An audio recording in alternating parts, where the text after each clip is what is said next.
despite the promising autopsy and ecologic, meaning population data, that I just covered, supporting a specific association between low magnesium levels and sudden cardiac death, there's only been 2 studies prospectively examining the association. This one from the Harvard Nurses Study, published in 2011, and this one from 2010, the Atherosclerosis Risk in Communities Study, covering a multi-ethnic population of thousands of men and women.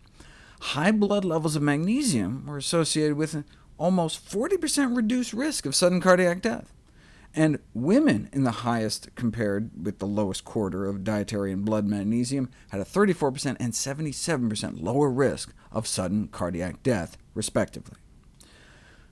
Another 2011 study noting magnesium is an essential mineral in whole grains, leafy green vegetables, legumes, meaning beans, peas, lentils, and soy, and nuts, as well as seeds, that acts as a cofactor in hundreds of enzymatic reactions in the human body.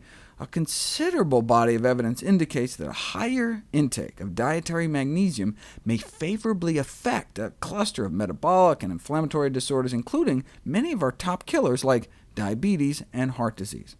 So, did they put a whole bunch of people on whole grains, beans, greens, and nuts? No, they gave them a pill. A randomized double-blind controlled crossover trial, and indeed magnesium pills did improve some biomarkers in the bodies of the overweight individuals studied. But come on. In fact, even the Harvard Nurses Study threw up their hands in defeat, since most Americans do not meet the RDA, even taking pills. Therefore, we need more pills, and put it in the water supply and start fortifying foods. I mean, there's no way, apparently, that Americans are going to start eating spinach or something. It's true, though, that most Americans eat so poorly that they don't even get the measly recommended daily intake. This is the daily value for magnesium, 400. This is how much the average American gets. How much do you think the average American vegetarian gets? Well, recently published in the Journal of the American Dietetics Association, a vegetarian dietary pattern as a nutrient-dense approach to weight management. They measured vegetarian magnesium intake, and they're not eating their greens either.